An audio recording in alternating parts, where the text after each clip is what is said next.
Welcome to another full circle, fellow druids. Double check. So I'm getting a yellow from YouTube for some reason, but I am getting a green from my thing. But whatever, we're gonna go with it.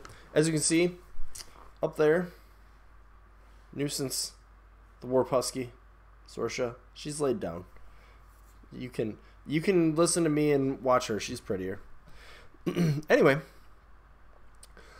I'm going to kind of get back. So I haven't had any content in a little bit. I've been very busy. November has, and the end of October has kind of clobbered my schedule. So we're going to get back to stuff. With the number of new things coming out, I'm going to be doing a bunch of model unit reviews. We'll try to intersperse those with like some list building, some meta discussion, and a few things like that. I'm going to try to record, I'm have some days off, so I'm going to try to get some episodes recorded so that while I can, so that I have a bunch of stuff in the, out there posted for you guys. And, yeah, I'm pretty excited to be getting back to doing some recording, talking about Circle. There's a lot of new stuff. In fact, I've gone from not knowing what to play because I felt like all of the things weren't, really where I wanted them to be, and the CID was pending and stuff, and now it's all out there. Now I don't know how to play because there's so many good choices. So either way, I'd rather have this problem than the other problem, to say the least. So but today I have decided that what we will talk about is our new character unit, Brighid and Caul. I've heard her name pronounced many different ways, but I've met a Brighid, and she pronounced it Brighid, so I'm pronouncing it Brighid. That's how it's going to be. So we're going to talk about them. Okay. So they are a Circle Tharn unit. They're a character unit, as you might have picked up on the fact that I said that a second ago, and that they have proper names. So we'll talk about them in turn, but we'll start with Brighid. So just high level before I get into this, the concept here is these are twins, and they obviously not identical twins, they're fraternal twins, but I believe the idea of this unit was to kind of capture, you know, with Tharn are kind of the only thing in the game where there's like a very noted distinguished difference between the two sexes of models, right? Where the way that the female Tharn are affected by it's not the wilding in their case. They have in the fluff they have I forget what it's called, but they basically rage out, and that's why the male Tharn are so big and they have Heart Eater and stuff, and the female Tharn are more dexterous and sneaky and stealthy and whatnot. And that's actually like in the fluff that happens. Their like connection to the Devourer is such that they go through transformations which pushes them in that direction. So yeah. Anyways, so we'll start with Brighid though. So she, much like most of the Lady Tharns, is speed 7. She's strength 6. She is mat 7, rat 7. She is defense 16. Armor 12, and she is command 9. Additionally, she has, alright, hold on, advanced deploy, assault, she's the officer, she has pathfinder, stealth, and she of course is on a 30mm base, a small base. Her weapons are a longbow, which is range 12, rate of fire 1, and power 10. She's a weapon master with that attack. She also has a hunting knife, which is a half-inch melee, power and strength 9. She is additionally a weapon master with that attack. She has 5 wounds. Caul, her brother, he is speed 6, strength 8, mat 7, rat 4. It is completely irrelevant though. Defense 14, armor 17, command 7. He also obviously has advanced deploy. Pathfinder, he has tough, and he's on a medium base. He brings a good old-fashioned Tharn axe with him, which is 2-inch range and power and strength 13. If I didn't mention, her hunting knife is a half-inch melee. I don't remember if I said that. And Caul has 8 wounds. They are 7 points, and as mentioned, are a character unit.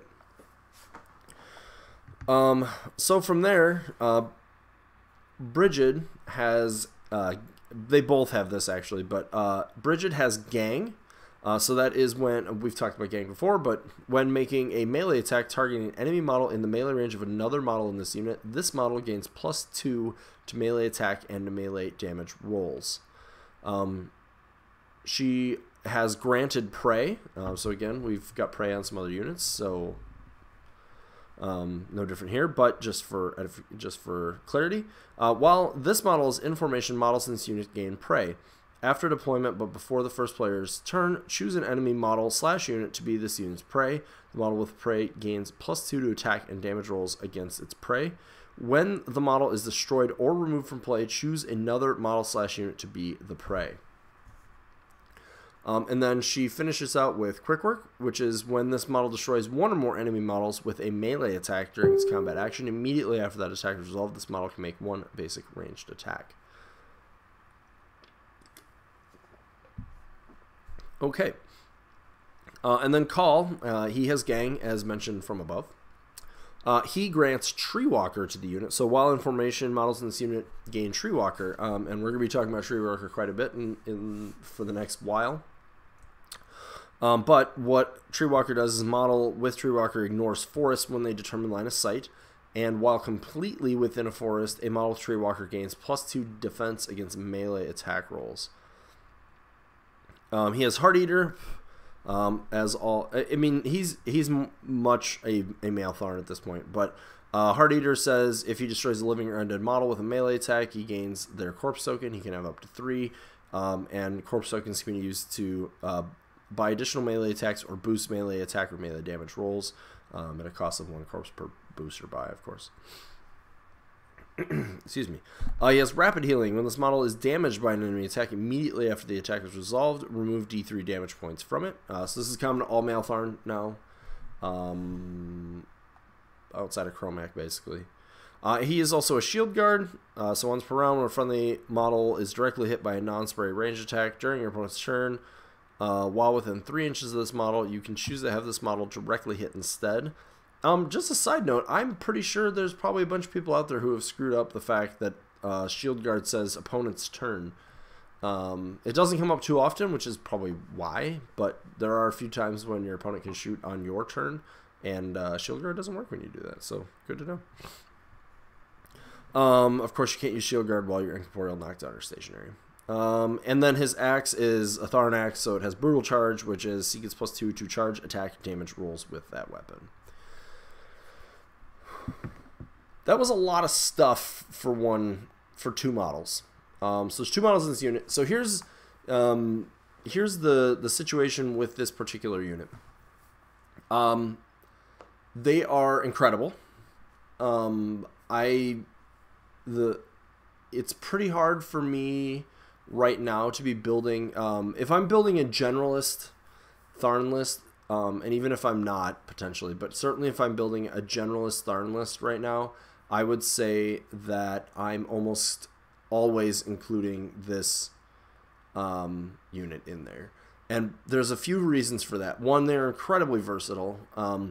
Brighid alone makes the unit very versatile because even if you're not really contributing with Caul early on, she has a range 12 POW 10 Weapon Master Bow. Potentially against her prey, it's POW 12, and that just means that you have a unit that is, if you need to wait, if you need to wait until later in the game for them to contribute, you're able to do so. And that's pretty paramount in a lot of circumstances, because you don't want to just lose them early. Also, being able to have Tree Walker means she can stay behind a forest and just shoot a dude every turn. Excuse me. Until something comes forward that needs to be dealt with. But a lot of what their strength relies in is they actually are a heavy war beast. Depending on the caster, so caster irrelevant, right? They have the combination of prey and gang. So that means that if you send them both in on the same target and you've preyed that target, you're able to manipulate it so that that's where prey is. Brighid is going to get a POW 12 Weapon Master bow shot with her assault. She's then going to get a Power and Strength 13 Weapon Master charge attack. If she does manage to kill it, she's going to get a quick work shot, so that's not to be discounted either. Caul, on the other hand, is capable of having up to 3 corpses, and with the change to the benefits of Devourer's Host, he will have at least 1 to start the game. So Caul is going to have 3 corpses, or could have 3 corpses. He's going to charge in at so a normal Tharn, which is what he is. He's basically a slightly more tank. By himself, he is a Tharn Ravager with some better, slightly better stats, right? He's 14, 17 instead of 13, 15. He has 8 wounds instead of 5 wounds, and he's a shield guard. And otherwise, he's a Tharn, right? Like, he's just a regular old Tharn. But you add in Prey and Gang, and that POW 15 charge goes to Power 9. No. Wait. It's 15. It's plus 4. Power 19 charge, and then he can buy up to 3 Power 17 attacks. And these are all melee attacks, so there's a lot of ways to buff that damage output to be even higher, right? Iona, who we'll talk about in a video down the road, has the ability to give him both of them plus 3 strength as part of her feat. So now you're talking about a Power 22 charge and being able to buy 3 Power 20s. Brighid has a Power 16 Weapon Master charge in that instance.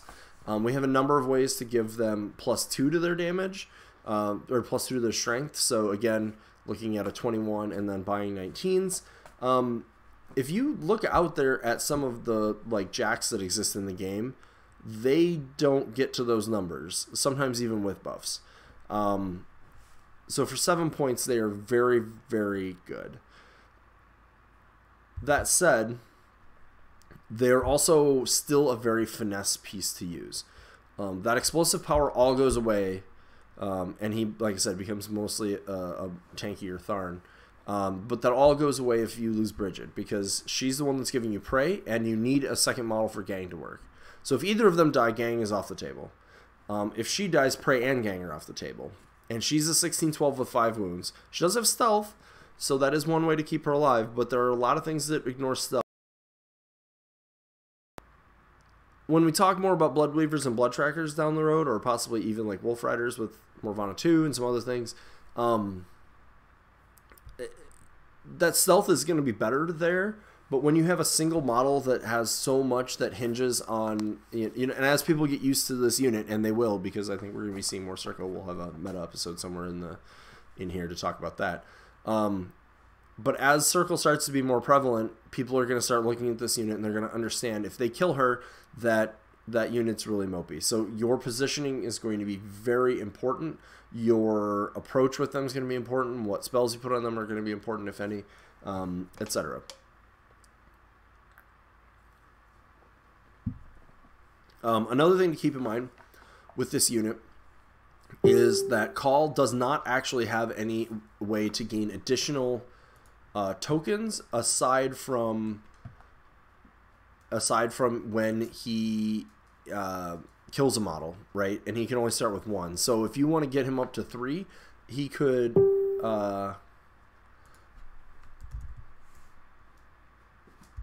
he could